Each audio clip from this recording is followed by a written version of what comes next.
एक बार देवी पार्वती ने देवों के देव महादेव से पूछा, ऐसा क्यों है कि आप अजर हैं, अमर हैं, लेकिन मुझे हर जन्म के बाद नए स्वरूप में आकर फिर से बरसों तप के बाद आपको प्राप्त करना होता है। जब मुझे आपको पाना है तो मेरी तपस्या और इतनी कठिन परीक्षा क्यों? आपके कंठ में पड़ी नरमुंड माला और अमर होने के रहस्य क्या हैं? महादेव ने पहले तो देवी पार्वती के उन सवालों का जवाब देना उचित नहीं समझा, लेकिन पत्नी हट के कारण कुछ गूढ़ रहस्य उन्हें बताने पड़े।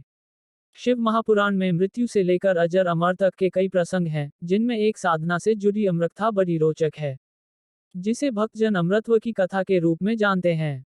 हर वर्ष हिम के आलय हिमालय में अमरनाथ, कैलाश और मानसरोवर तीर्थ स्थलों में लाखों श्रद्धालु पहुंचते हैं। सैकड़ों किमी की पैदल यात्रा करते हैं। क्यों? यह विश्वास यूं ही नहीं उपजा। शिव के प्रिय अधिक मास अथवा आषाढ़ पूर्णिमा से श्रावण मास तक की पूर्णिमा के बीच अमरनाथ की यात्रा भक्तों को खुद से जुड़े रहस्यों के कारण और प्रासंगिक लगती है। पौराणिक मान्यताओं के अनुसार अमरनाथ की गुफा ही वह स्थान है जहां भगवान शिव ने पार्वती को अमर होने के गुप्त रहस्य बतलाए थे। उस दौरान वहां उन दो दिव्य ज्योतियों के अलावा तीसरा कोई प्राणी नहीं था। न महादेव का नंदी और न ही उनका नाग, न सिर पर गंगा और न ही गणपति कार्तिकेय।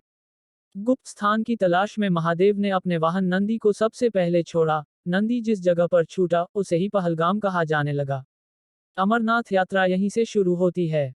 यहाँ से थोड़ा आगे चलने पर शिवजी ने अपनी जटाओं से चंद्रमा को अलग कर दिया। जिस जगह ऐसा किया वह चंदनवाड़ी कहलाती है।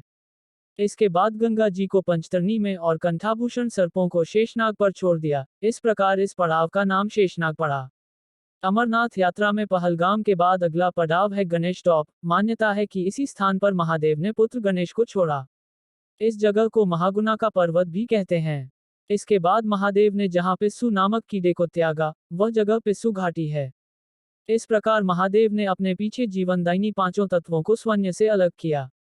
इसके पश्चात पार्वती संग एक गुफा में महादेव ने प्रवेश किया। कोई तीसरा प्राणी यानी कोई व्यक्ति, पशु या पक्षी गुफा के अंदर घुस कथा को न सुन सके, इसलिए उन्होंने चारों ओर अग्नि प्रज्वलित कर दी।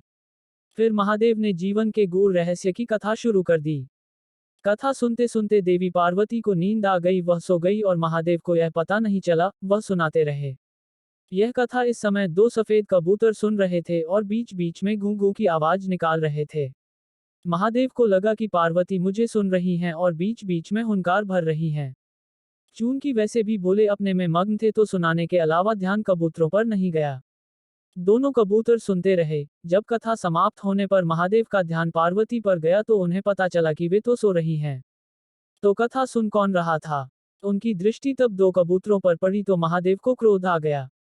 वहीं कबूतर का जोड़ा उनकी शरण में आ गया और बोला, भगवान, हमने आपसे अमृतकथा सुनी है। यदि आप हमें मार देंगे तो यह कथा झूठी हो जाएगी, हमें पद प्रदान करें। इस पर महादेव ने उन्हें वर दिया कि तुम सदैव इस स्थान पर शिव व पार्वती के प्रतीक चिन्ह में निवास करोगे। अंततः कबूतर का यह जोड़ा अमर हो गया और यह गुफा अमृतकथा की साक्षी हो गई। इस तरह इस स्थान का नाम अमरनाथ पड़ा। मान्यता है कि आज भी इन दो कबूतरों के दर्शन भक्तों को होते हैं।